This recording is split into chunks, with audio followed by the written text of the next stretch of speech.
Bien, que el Señor les bendiga. Damos inicio al estudio del día de hoy, el cual nos toca continuar hablando sobre Jeremías. Ha sido una tremenda bendición, por lo menos para mí, y espero que también para ustedes, el poder estudiar este libro, ya que tiene matices que nos hacen analizar nuestro interior, nos muestra un Dios el cual es justo, el cual respalda. Nos muestra también que quizás muchas veces el trabajo de alguien que dispone su vida hacia Dios muchas veces no es valorado por la sociedad, es incluso rechazado por el pueblo, por los cercanos, por familiares. Pero sin embargo, vemos que el valor y el precio que Dios coloca para esto, la recompensa es mucho mayor. Así que hoy estudiaremos desde el capítulo 40 al 42, en donde es una historia que es consecutiva, los 3 capítulos están unidos, pero sin embargo nos dejan una enseñanza tremenda con aplicaciones prácticas de lo que sucede hoy en día. Yo cuando lo analizaba me daba cuenta y decía, qué increíble puede ser que estas vivencias bíblicas que están en un escrito el día de hoy sean una realidad presente en nuestra actualidad, siendo el 2024. Así que para dar comienzo vamos a orar. Padre nuestro que estás en los cielos, Dios amado, vamos delante de tu presencia, Señor. Muchas gracias, Dios, por todo lo bueno que tú has hecho hasta el día de hoy, Señor. Nos has bendecido, nos has cuidado, Señor. Has estado en todo momento, Señor. Te hemos visto en la plenitud, Señor. Hemos visto porque tenemos alimentos, Señor. Tenemos aire para respirar en estos momentos. Quizás estamos en nuestros hogares. Estamos en un lugar, Señor, en el cual nos encontramos refugiados, Señor. Nos encontramos seguros, Dios amado. Muchas gracias, Dios, porque vemos que todo esto es una muestra completa de tu amor. Dios, pido tu dirección, Señor, y que tu Espíritu Santo me guíe, Señor. Que sea tu voluntad, Señor, y tus palabras las que puedan salir a través de mí, Señor, y no mi humanidad, Señor. Dejamos todo en el nombre de Jesús. Amén. Bien, les invito a que puedan abrir sus Biblias. Bueno, como ya hemos comenzado, voy a continuar con la lectura de la versión NBI, pero si continúa la lectura en la Reina Valera no hay ningún problema. Sí, hay harta similitud. Puede que algunas palabras cambien, pero el trasfondo siempre será el mismo. Entonces, capítulo 40, versículo 1 en adelante, dice así: la palabra del Señor vino a Jeremías después de que Nabuzaradán, el comandante de la guardia, lo había dejado libre en Ramá. Allí lo había encontrado Nabuzaradán preso y encadenado entre los cautivos de Judá y Jerusalén que eran deportados a Babilonia. Recordemos dónde terminó el capítulo 39, ¿cierto? Terminó dándole un mensaje de esperanza y una respuesta de parte del Señor, ¿cierto? Un extranjero quien había ayudado a Jeremías. ¿Y quién pensaría, cierto, que la ayuda de Jeremías, que sería enviada por el Señor, llegaría por alguien extranjero a su pueblo? Por alguien el cual quizás no tendría lazos, el cual no tendría, cierto, por qué quizás haber conocido a Dios, al Dios que estaba predicando Jeremías. Pero sin embargo, hemos visto que Dios, para cumplir sus propósitos, no simplemente usó a otro reinado, ¿cierto?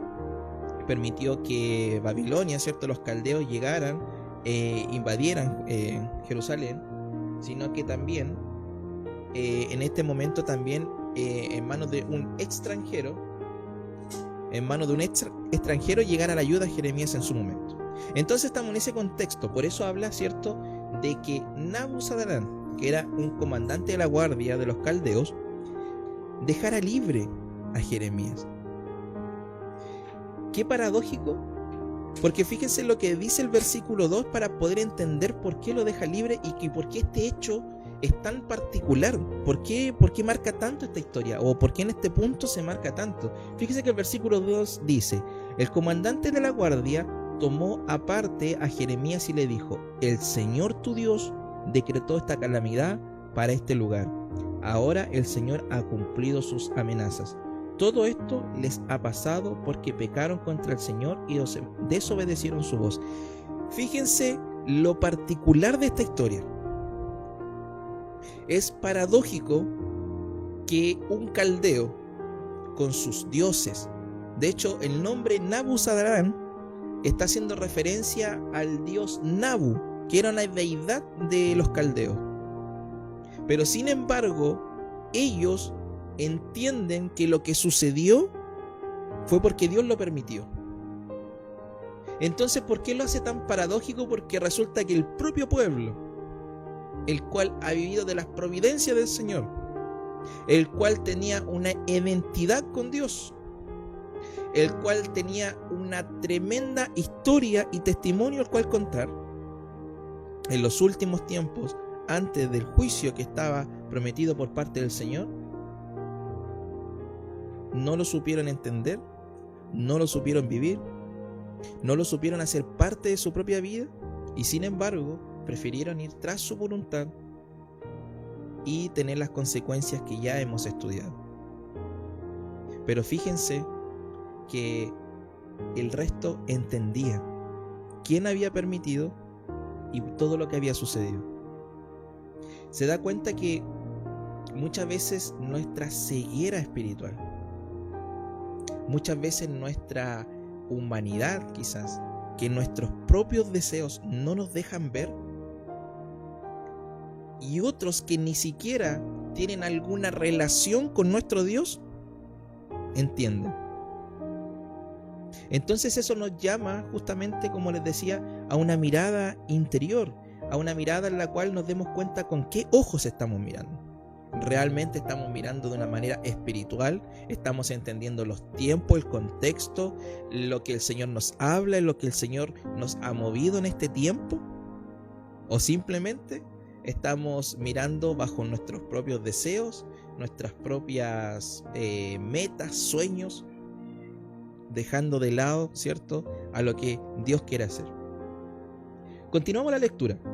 No obstante, hoy te libero de las cadenas que te sujetan las manos. Si quieres venir conmigo a Babilonia, ven, yo te cuidaré.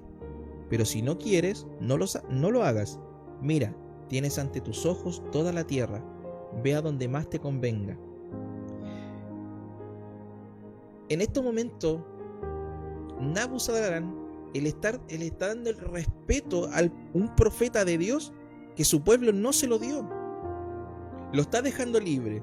Le está diciendo: Jeremías, si tú me acompañas a Babilonia, cuidaré de ti, estarás bien con nosotros.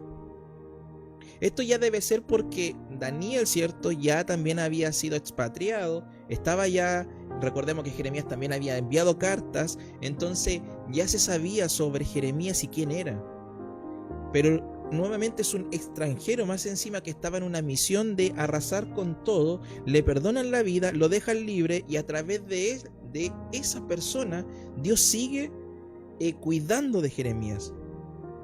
Ahora le está diciendo: toma una decisión, pero donde tú vayas, que sea lo que a ti te convenga. Entonces es el respeto que Dios le está mostrando a Jeremías, es tremendamente grande, mis queridos hermanos. Es algo completamente considerable que no podemos pasar por alto. Muchas veces esto nos va a demostrar, y esto debe aumentar nuestra fe. Debe hacer que en nosotros la confianza por la palabra de Dios, por la promesa de Dios, deba ser completamente a ciegas. Nosotros no debemos por qué dudar de las intenciones del Señor, no debemos por qué dudar de una instrucción del Señor, y no debemos por qué desesperarnos si todavía no vemos el cumplimiento de las promesas del Señor. Si Dios lo prometió, lo va a cumplir. Dios nos llama a nosotros a tener fe, no nos llama a desesperarnos. Entonces, fíjense que Jeremías, todo lo que ha tenido que pasar hasta acá, ha sido enjuiciado, ha sido, prácticamente ha estado amenazado de muerte. Han hecho con él lo que han querido, simplemente por predicar la palabra que Dios había enviado a enviar, que era un mensaje de salvación. No era nada más que eso. Simplemente mostraba dos caminos. ¿Cuál es el camino siguiendo a Dios y cuál es un camino sin Dios? Y los que querían seguir sin Dios, sus intenciones fueron mayores para poder intentar acabar con Jeremías, pero Dios no lo permitió. Versículo 5.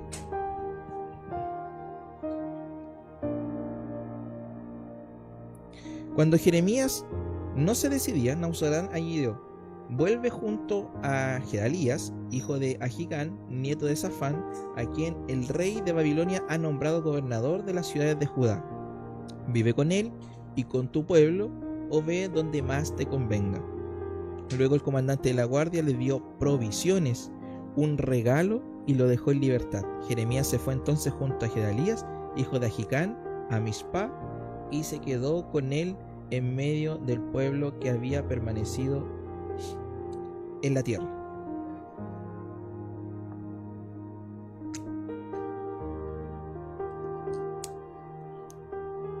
Disculpen, ahora sí, tenía un problema con los audífonos. Fíjense que la palabra no nos muestra o no nos habla en detalle de quién era Gedalías. Yo tengo una punta aquí en donde indica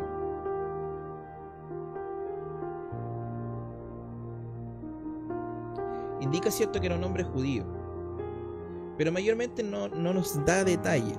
Pero sí, uno de los detalles en particular que ya debemos entender cómo estaba moviéndose el rey Nabucodonosor. Él ya no nombró un rey en este lugar, donde ya no quedaba nada prácticamente, sino que nombra a un gobernador. Y el comandante, cierto, caldeo, le dice a Jeremías que vaya donde él. Incluso Gedalías en su momento también ayuda a Jeremías. Entonces también ya se queda Gedalías como gobernador y Jeremías se queda con él como profeta de aquel lugar. Entonces, no obstante a que ya se le está dejando libre, se le está dando una elección de dónde vivir, se le está brindando protección, además se le dan recursos. Dios se ha encargado completamente de dar a Jeremías todo lo necesario para cuidar de él. Por eso les digo que las promesas del Señor se siguen manteniendo fiel. Y es hacia allá donde va Jeremías.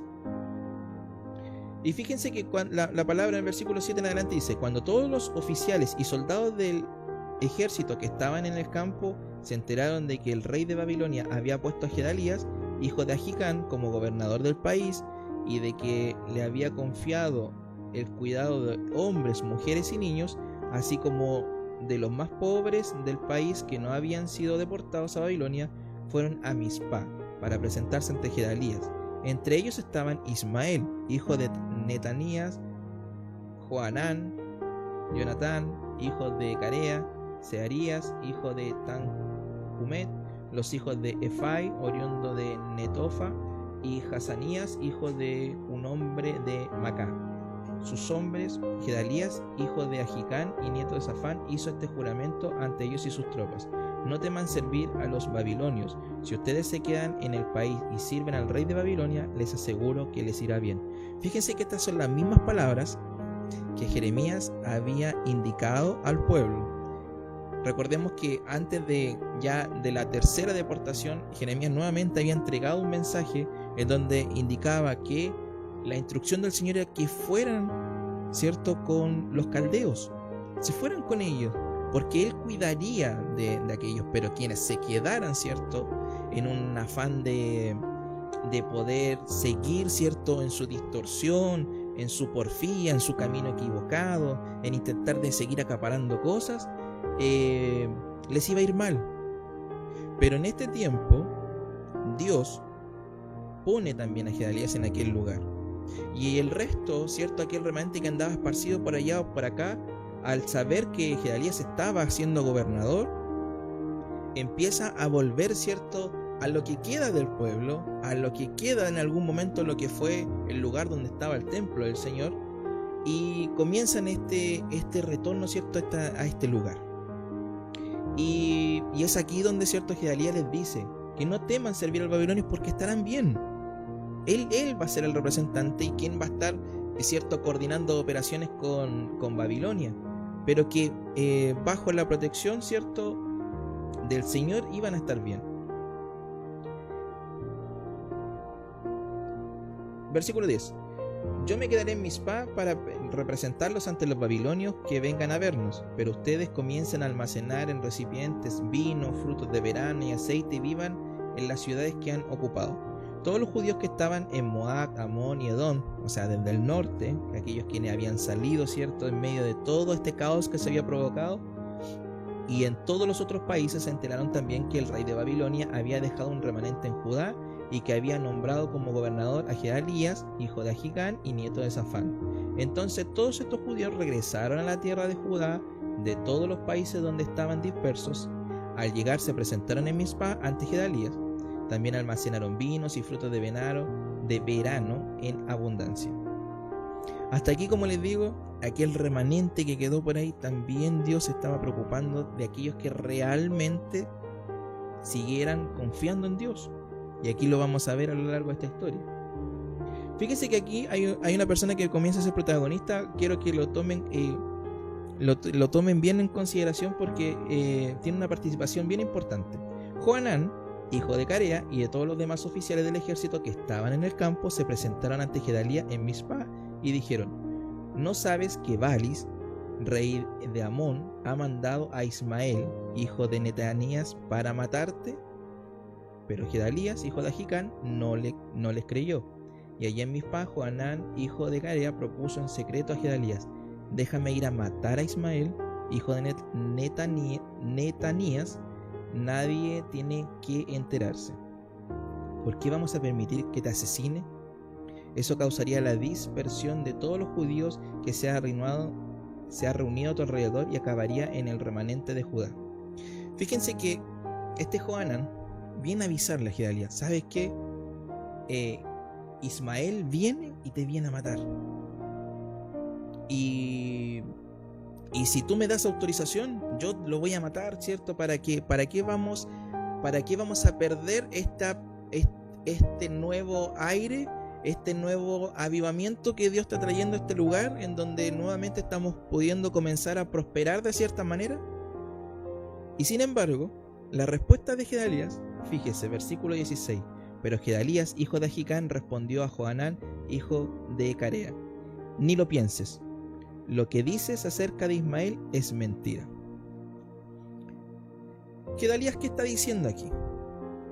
Gedalías, él está puesto como gobernador y él confía también en lo que Dios está haciendo y en sus promesas, porque él es un hombre judío. Y sin embargo, es lo que le está diciendo a Johanán, le está diciendo: a mí nadie me ha venido a amenazar, por lo tanto no vamos a cometer ningún tipo de ilícito. Eso Dios no lo ha dicho, eso Dios no lo ha mandado. Qué importante es siempre colocar a Dios en primer lugar, porque nos hace tomar buenas decisiones, nos hace, cierto, ser sensatos. Y en este primer capítulo, lo que vemos en el pueblo y en la reacción, cierto, de Gedalías, es que nuestra confianza debe estar siempre en el Señor. En este caso, Gedalías, cierto, al suceder este comentario, cierto, vemos que está en un peligro de muerte, por ejemplo. Pero sin embargo, Gedalías prefiere no cometer pecado, no fallarle a Dios y simplemente confiar en Él. Porque teniendo esta oferta de cometer, cierto, un ilícito para poder salvar su vida ante un comentario simplemente, él decide no hacerlo, porque su confianza está en el Señor. Muchas veces nosotros tomamos decisiones pensando qué es lo políticamente correcto, pero lo que nosotros debemos pensar ya en este tiempo de una manera espiritual, porque la decisión de Gedalías, la vamos a ver en el próximo capítulo, tiene que ver con algo dentro de él y con sus convicciones en el Señor. No tienen que ver con algo de si es correcto o no tomar acciones por sus manos para poder salvar algo o pretender algo según lo que se ha escuchado o lo que dice el resto. Porque si fuera así una amenaza de muerte, lo que podía haber dicho, sí, vamos nomás, matémoslo y yo salvo mi vida. Que bajo quizás en ese tiempo podía haber sido políticamente correcto. Pero Gedalías opta por actuar de una manera espiritual. Avancemos al capítulo 41, porque esta historia continúa. Entre el capítulo 40 y el 41 la palabra no nos entrega cuánto tiempo. No, se está aprendiendo, si no era eso, era prender un cúpulo para aprender.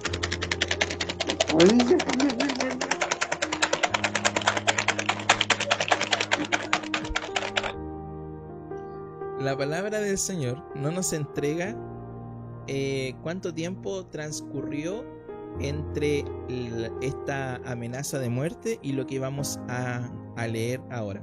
Fíjense lo que dice el capítulo 41, versículo del 1 al 2.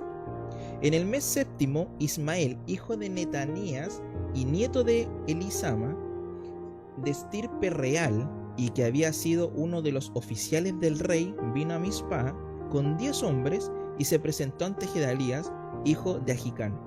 Y ahí en Mizpá, mientras comían juntos, Ismael, hijo de Netanías, se levantó con los 10 hombres que lo acompañaban e hirió a filo de espada a Gedalías, hijo de Ahicam, y nieto de Safán, quitándole la vida. Así hicieron con quien había sido nombrado gobernador del país por el rey de Babilonia. Johanán había llevado un mensaje o algo que había escuchado, que Gedalías estaba en peligro de muerte, y lo estaba incitando de cierta manera a tomar acciones para corregir, ¿cierto?, y acabar con esta amenaza que podía haber sido. Pero Gedalías dijo: yo no voy a creer eso porque no he recibido nada. Pero sin embargo, esta buena decisión que toma Gedalías por actuar confiando en el Señor, quizás a lo mejor hace contraste con lo que sucedió, porque finalmente Gedalías termina muriendo en manos de Ismael. Ismael, que tiene cierto, que la palabra lo describe de esa manera, que viene de estirpe real. Por lo tanto, él pensaba que quien debería a lo mejor haber ocupado el puesto era él. ¿Qué motivación había detrás de Ismael para matar, cierto, al gobernador? Yo creo que debe ser naturalmente la ambición del poder. Pero aquí ya comienza un tema que está en la palestra el día de hoy. Y por eso les decía al inicio que estos capítulos nos llevan a analizar qué sucedió en ese tiempo y cuál es la realidad del día de hoy. Porque Gedalías, un hombre que confió en el Señor, finalmente termina a manos de una persona que está actuando por sus propios intereses y no confiando, y a lo mejor ni siquiera sabiendo quién es Dios. Entonces la pregunta que nace siempre naturalmente es: ¿por qué los buenos mueren y por qué los malos prosperan? ¿O por qué siempre las personas buenas tienen que morir primero? Es algo que naturalmente a nosotros nos nace esa pregunta. Y fue una de las primeras preguntas que a mí también me llegan al analizar estos pasajes. Porque si Gedalías tomó una buena decisión, ¿por qué el Señor permite de que lo mataran? Pero vamos a continuar leyendo este capítulo y nos daremos cuenta que el problema no es que Gedalías haya tomado una buena o una mala decisión, porque lo que le pasó a él simplemente fue lo mejor. No contaminó sus manos con pecado, no actuó por sus propios intereses, puso la confianza en Dios, y sin embargo Gedalías murió en la bendita esperanza de luego un día resucitar en el Señor. Pero vamos a ver ¿Qué sucede, por ejemplo, en este caso con Ismael y con Johanán? Porque Johanán quizás quiso advertir, pero no estaba convencido de que Dios pudiera actuar o de que Dios podía hacer algo. Y vamos a continuar desde el versículo 3 en adelante. Ismael mató también a todos los judíos y soldados babilonios que se encontraban en Mizpah con Gedalías. Mire la mala decisión de una persona que no está bajo la voluntad del Señor y está actuando bajo sus propios intereses. No solamente mata al gobernador de la ciudad, sino que también mata a soldados babilonios. Imagínense el tremendo problema que se había metido esta persona. Si sus intenciones eran ser gobernador, era alcanzar el poder a través de esta decisión, en estos momentos acaba de tomar una tremenda mala decisión, porque ya su vida queda en peligro y bajo la mirada de los caldeos. Una persona sin Cristo en este tiempo toma este tipo de decisiones equívocas, decisiones en las cuales lo llevan a un camino de perdición, porque imagínense que no solamente mató a Gedalías, sino que también a estos soldados que se encontraban con él. O sea, las malas decisiones no solamente afectaron a una persona, sino que comienzan a afectar al entorno. En el versículo 4 dice: al día siguiente del asesinato de Gedalías, cuando todavía nadie se había enterado, llegaron de Siquén, Silo y Samaria 80 hombres con la barba afeitada, la ropa rasgada y el cuerpo lleno de cortaduras que ellos mismos habían hecho. Traían ofrendas de cereales e incienso para presentarlas en el templo del Señor.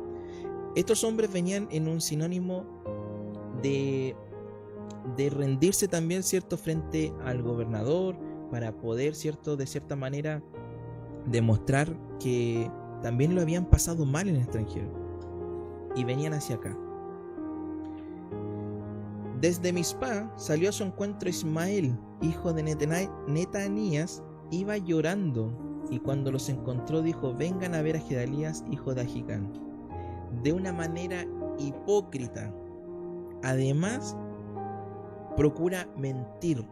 O sea, esta persona, aparte de no tener a Dios en su vida, comenzar a tomar malas decisiones y justicia por sus manos, además de no solamente afectarse él, sino que comienza a afectar el entorno. Se da cuenta más o menos hacia dónde nos lleva una vida sin Cristo o una vida alejada de lo que es la voluntad del Señor.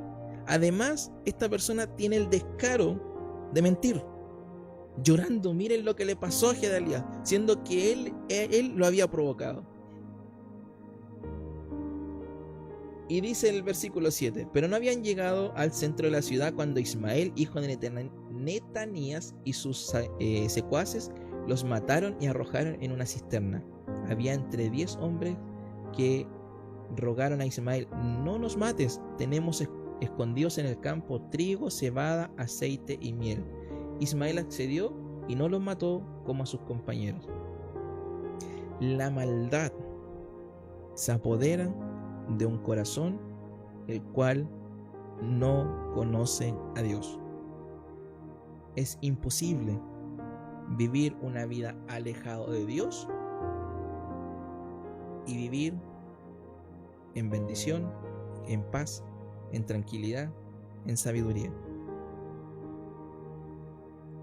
Y además, este hombre, dentro de todo, más encima, continúa mostrando que está actuando bajo sus propios intereses, porque al ver que también traían ciertas mercancías, los deja con vida simplemente por lo que ellos traían, no por quienes eran.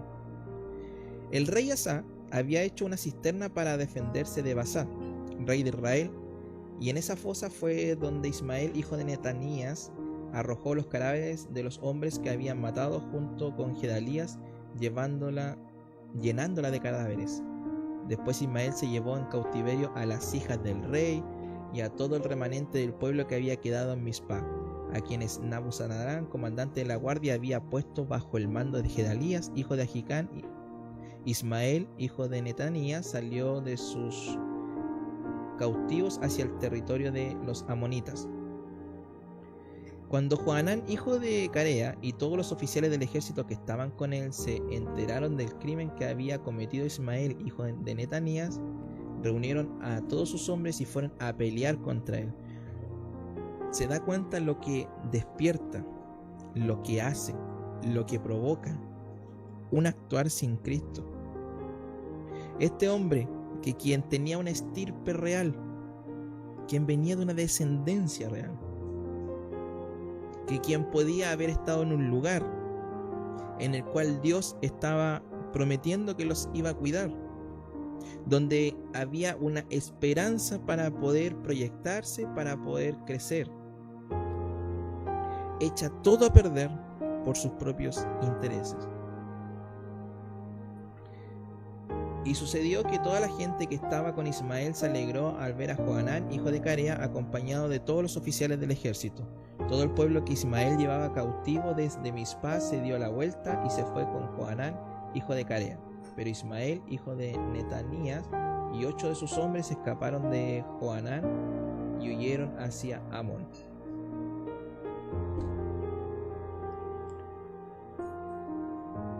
Lo leemos hasta el final. Entonces Johanán, hijo de Carea, junto con todos los oficiales del ejército que lo acompañaba, tomaron y rescataron el remanente del pueblo de Mizpá y se habían llevado a Ismael, hijo de Netanías. Luego de haber asesinado a Gedalías, hijo de Ahicam, eran soldados, mujeres, niños y altos funcionarios que Johanán había hecho volver desde Gabaón. Se pusieron en marcha hasta llegar a Gerub Kimán, que está junto a Belén, desde donde pensaban continuar a Egipto para huir de los babilonios. Estaban con temor, ya que Ismael, hijo de Netanías, había matado a Gedalías, hijo de Ahicam, a quien el rey de Babilonia había nombrado gobernador del país. Fíjese que en esta historia tiene unas vueltas en donde uno ya, por ejemplo, en este tiempo deberíamos analizar, porque se da cuenta que cuando Dios está interviniendo, el pueblo podía ser bendecido, el pueblo podía ser prosperado, el pueblo iba a estar bajo cuidado. Dios prometía de que no les iba a pasar nada. Pero sin embargo, después, cuando alguien empieza a tomar decisiones por su propia voluntad, alejándose del Señor, quedó un desastre absoluto que en ningún momento estaba dentro del plan de Dios. Y es más, imagínense en el detalle que en estos 2 capítulos no se nombra a Dios y no aparece Jeremías como protagonista, sino que estamos viendo que un hombre que era gobernador, que confiaba en Dios, queda en manos de personas malas, y aquellas personas malas traen más problemas y daño al pueblo. Eso sucede en el tiempo de hoy. Muchas veces cuando un hogar no es cristiano, o una persona, un integrante, muchas veces queda preso del pecado, del enemigo, uno ve muchas veces cómo las familias se comienzan a deteriorar, cómo muchas veces llegan problemas tras problemas, y los problemas se empiezan a extrapolar, y después ya no solamente en el hogar, sino que hay problemas con los vecinos, y después con más familia, y se entra en un círculo en el cual no se sale, en un camino sin fondo.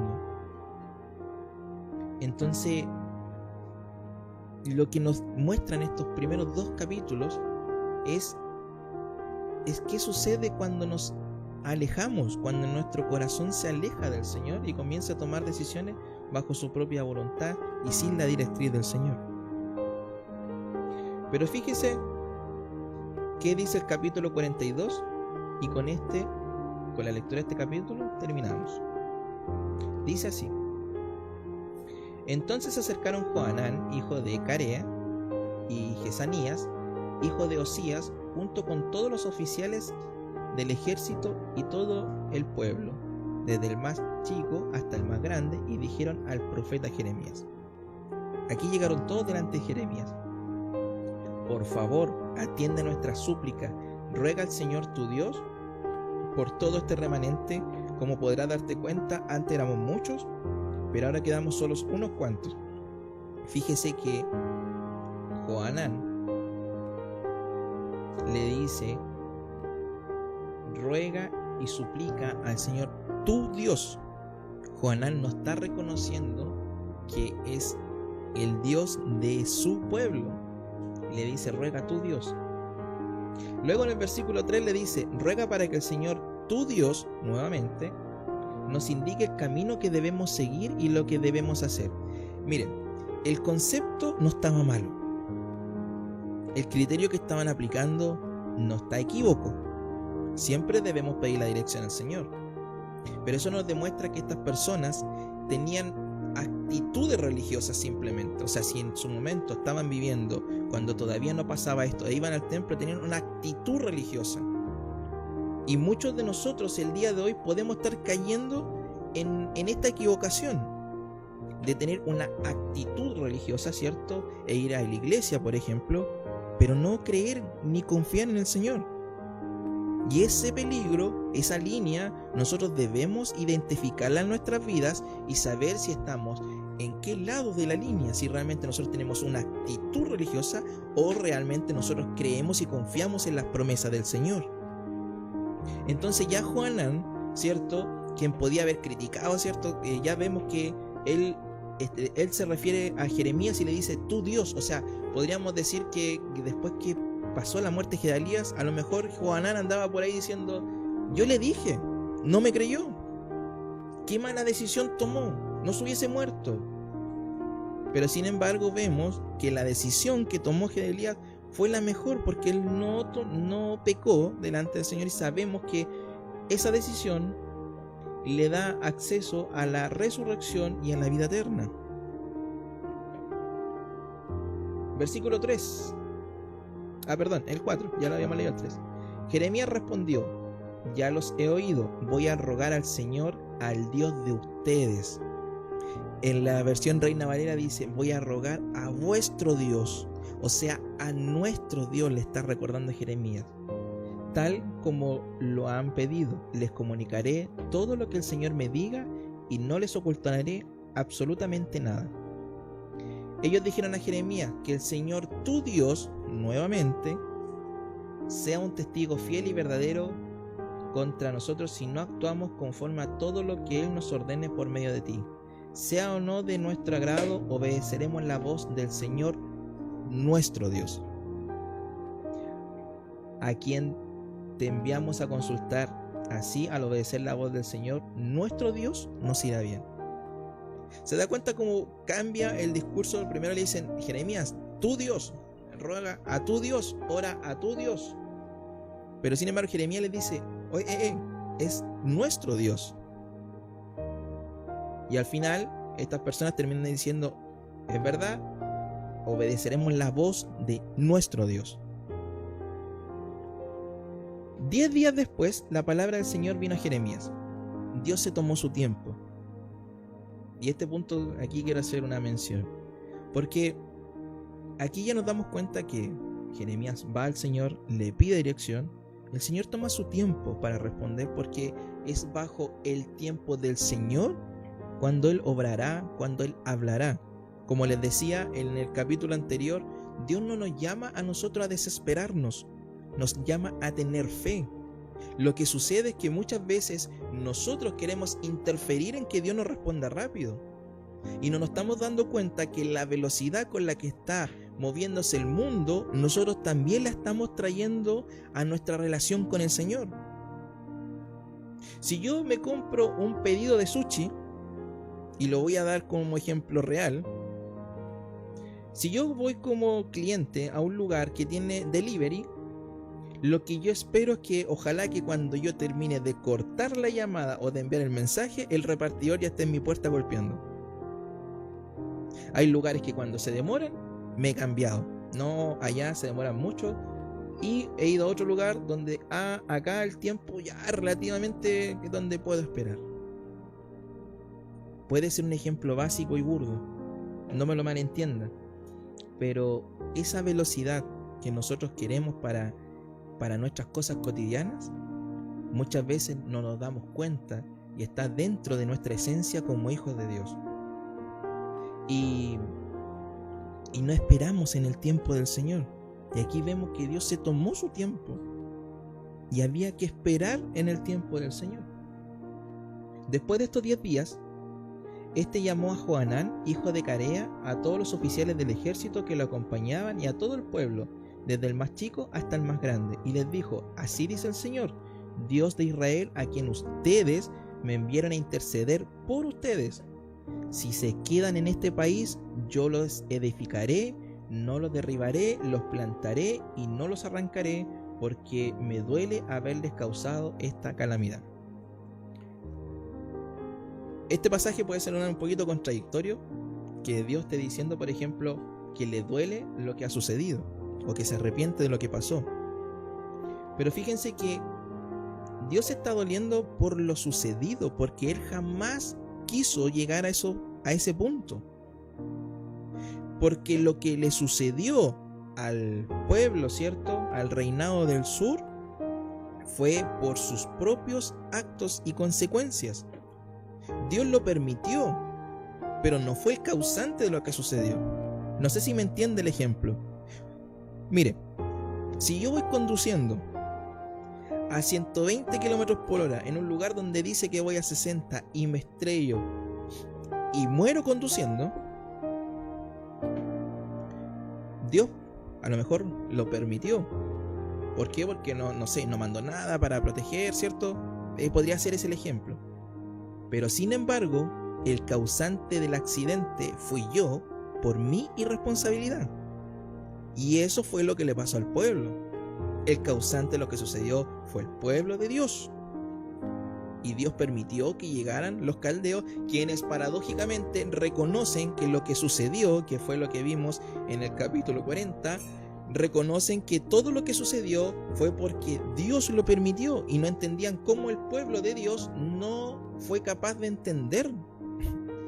Entonces se da cuenta que muchas veces nosotros no entendemos los tiempos, no entendemos qué sucede, le restamos importancia a nuestros pasos, a nuestro caminar, a nuestras decisiones, y simplemente vivimos, algunos quizás incluso siempre atribuyendo todo a Dios, que Dios no existe, que Dios no cumple, que Dios no cuida, que dónde está Dios. Pero sin embargo son consecuencias y cosas que nosotros mismos provocamos como humanos. Y Dios aquí está entregando además esta palabra, que Él cuidará de ellos. Versículo 11. No teman al rey de Babilonia, al que ahora temen, afirma el Señor. No le teman, porque yo estoy con ustedes para salvarlos y librarlos de su poder. Yo tendré compasión de ustedes, y Él también, y les permitirá volver a su tierra. Pero si desobedecen la voz del Señor, Dios de ustedes, y dicen: no nos quedaremos en esta tierra, sino que iremos a Egipto, donde no veremos la guerra, ni escucharemos el sonido de la trompeta, ni pasaremos hambre, y allí viviremos. Entonces presten atención a la palabra del Señor, ustedes que son el remanente de Judá. Así dice el Señor de los ejércitos, el Dios de Israel: si insisten en trasladarse a Egipto para vivir allá, la guerra que tanto temen los alcanzará, y el hambre que los aterra los seguirá de cerca hasta Egipto, y en ese lugar morirán. Todos los que estén empecinados en trasladarse a Egipto para vivir allá morirán por la guerra, el hambre y la plaga. Ninguno sobrevivirá ni escapará a la calamidad que haré caer sobre ellos, porque así dice el Señor de los ejércitos, el Dios de Israel: así como se ha derramado mi ira y mi furor sobre los habitantes de Jerusalén, así derramaré mi furor sobre ustedes si se van a Egipto. Se convertirá en objeto de maldición, de horror, de condenación y deshonra. Nunca más volverán a ver este lugar. Remanente de Judá, el Señor les ha dicho que no vayan a Egipto. Sepan bien que hoy les hago una advertencia seria. Esto que está relatado gráficamente, mis queridas hermanas, hermanos, es una realidad que pasa dentro del pueblo de Dios.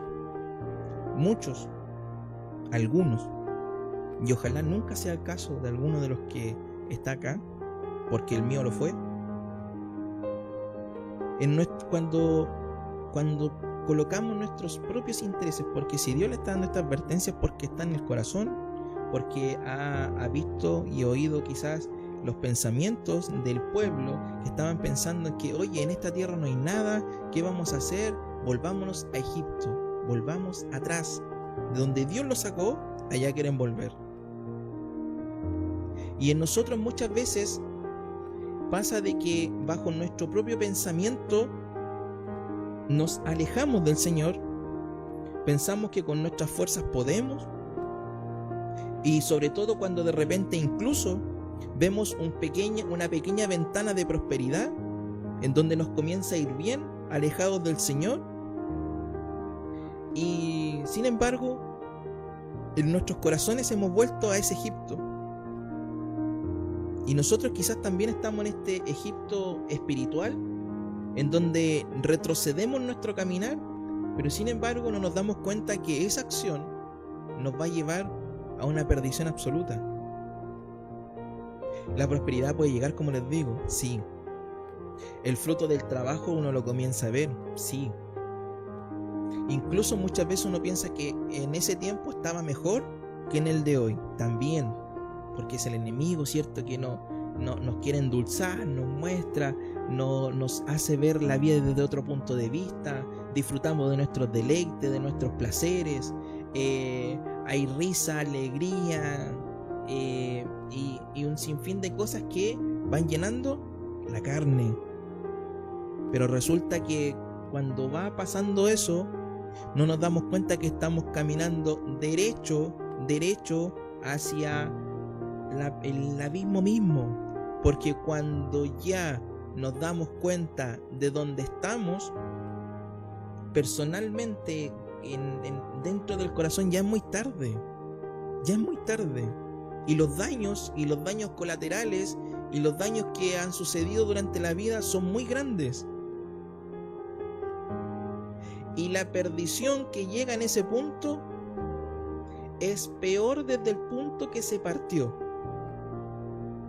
Entonces siempre nos enfrentamos a estos dos caminos. Si se dan cuenta, a lo largo de Jeremías hemos visto la manera en que el Señor ha obrado. No ha obligado a nadie, pudiendo hacerlo, por ejemplo. No ha obligado a nadie. Siempre coloca los dos caminos. ¿Cuál es el camino que ofrece el Señor? Él les dice: si se quedan aquí haciendo mi voluntad, obedeciendo mis palabras, siendo sinceros de corazón, respetando en este momento era el tiempo de la ley, les irá bien, cuidaré de ustedes, el rey de Babilonia nada hará contra ustedes, en cambio los cuidará. Pero sin embargo, si siguen los deseos de su corazón, de su propia voluntad, de cómo les irá, van a un camino directo de perdición. Entonces nosotros, en este tiempo, ¿qué decidimos? ¿Hacia dónde vamos? ¿Hacia dónde caminamos? Es una pregunta que le quiero dejar para que usted lo pueda analizar. Versículo 20. Y con estos 3 versículos terminamos. Ustedes cometieron un error fatal, dice Jeremías, cuando me enviaron al Señor, Dios de ustedes, y me dijeron: ruega por nosotros al Señor nuestro Dios y comunícanos todo lo que Él te diga para que lo cumplamos. Hoy se lo he hecho saber a ustedes, pero no han querido obedecer la voz del Señor su Dios en nada de lo que Él me encargó comunicarles. Por lo tanto, sepan bien que el lugar donde quieran residir morirán por la guerra, el hambre y la plaga.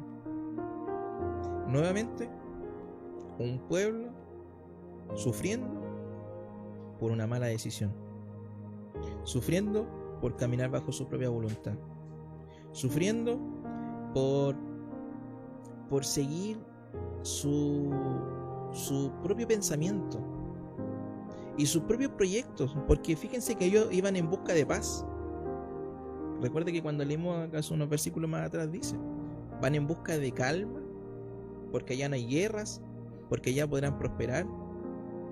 Van buscando sus propios proyectos y deseos. pero no están respetando la voluntad del Señor y lo que Él les estaba ofreciendo. Fíjense que tengo anotado una aplicación para este capítulo y para todo lo que hemos leído, en donde dice que el verdadero creyente no pide a Dios que bendiga sus planes. Porque fíjense que lo que estaba buscando estas personas era que Dios les dijera: sí, vayan a Egipto, les va a ir bien, que eran sus propios planes, de ellos. Sin embargo, un verdadero creyente hace lo que Dios bendice. Los planes, los proyectos, los anhelos de un hijo de Dios siempre estarán apuntados y orientados en la buena voluntad del Señor, lo que Él quiere para nosotros, a donde Él nos quiere llevar. Respetamos lo que Él dice. Muchas veces nuestros fracasos, quizás en esta vida, por llamarlo desde cierto punto de vista, están porque aún nosotros colocamos nuestros proyectos por sobre la voluntad del Señor. Y cuando nos va mal, porque hemos tomado malas decisiones, culpamos al Señor que no nos respaldó. Pero sin embargo, cuando nuestros proyectos están en la voluntad del Señor, en lo que Él quiere que nosotros hagamos, nos daremos cuenta que es ese el secreto del éxito en esta vida. Mis queridos hermanos, este ha sido el estudio del día de hoy.